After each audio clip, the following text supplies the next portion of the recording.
And the Cadillac is finished. Last I left off on it, I went ahead and got the custom-made license plate decal. It's got the correct number on it. I got it on the front and the back there. And I'll show you all in a minute. But the I did put in one basically working light, and it's on the driver's side here. And I just took some very thin white paint. It's basically the only way to simulate it.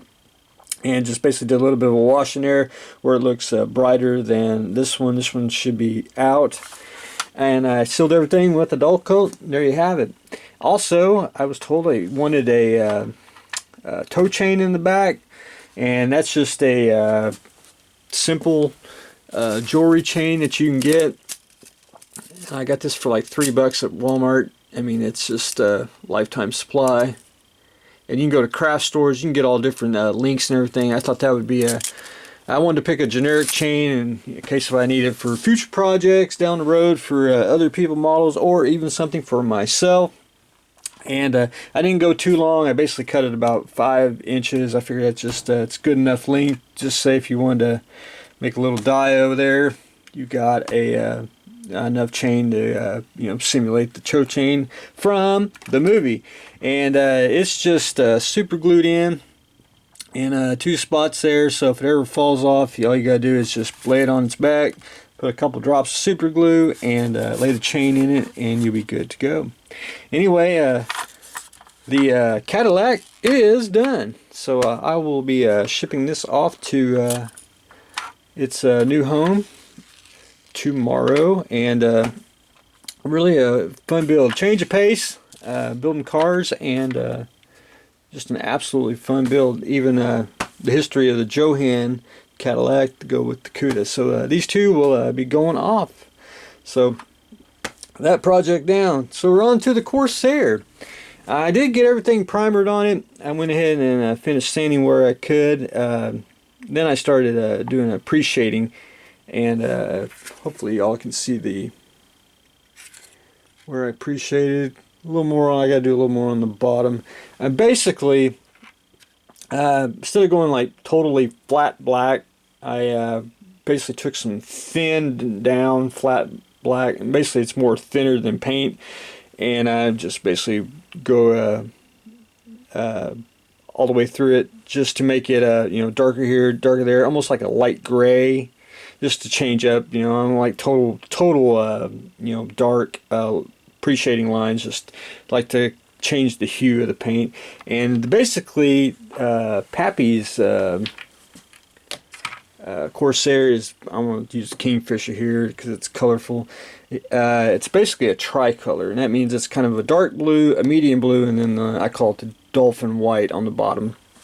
But I'm probably going to leave out the middle color. I'm basically going to put the lighter blue and then the gray on the bottom on the Corsair here, which is going to be a medium blue and then a sky gray, which will probably add a little more white on the bottom. But once I get a little more pre-shading in here, the tricolor will basically appear because I'll have a lot of pre-shading in here. And then once I start filtering in the blue and the gray and the white there, it'll give it the tricolor. Plus it'll be weathered, but not too weathered. But Corsair should be weathered, and especially Mr. Boynton's Corsair should be weathered. But anyway, that's where I stand on that. I'm going to do a little more pre-shading probably later today, maybe tomorrow. And then I can start laying down the paint. One thing, I get in a bad habit. I buy model kits, and I never take them out of the box. I'm real bad at that. I do have to write the name on it, though. So I know what it is. But anyway, if you ever see a brown box at my place and it's got a name on it, it's usually the way it is, because I'm even bad with the action figures too. I should open them, but sometimes you just forget about it, man, move on. I'll show everyone the caddy here. This is a steal from the movie. There's the correct plate, which I have on the car itself, and I went ahead and did the one light, just do the make it somewhat movie realistic. And there is the tow chain that comes out from behind and pulls the other cars. But anyway, I wanted to show that for the Caddy. And another thing, this is Starbase Studios. They're here in Oklahoma, basically Oklahoma City, about a hour and a half drive maybe from here. But anyway, they do the they got a replica of the bridge and sick bay and all kinds of stuff. So, and they do fan films and everything. And I basically have to. I might be doing some stuff for them. But anyway, I ever had to dig through the entire house just to find some molds. And I have a lot of Star Trek prop molds. And I want to say, a lot of people that say that they have accurate screen used, that's not always true.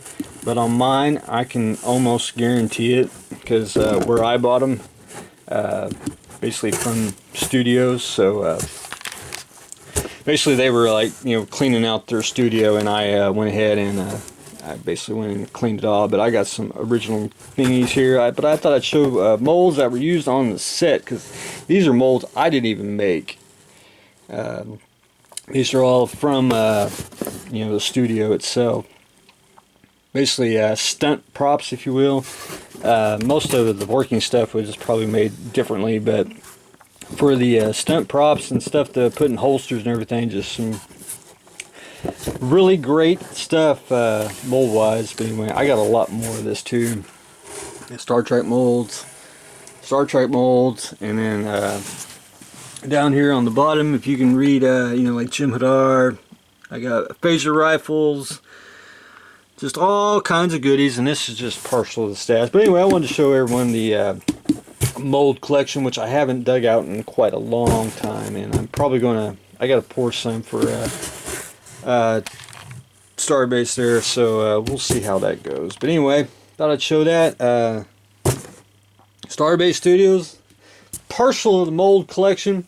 I'm starting to pre-shade the Corsair, and we finished up the Cuda and the Cadillac from the movie The Highwaymen. So stay tuned for the next exciting episode.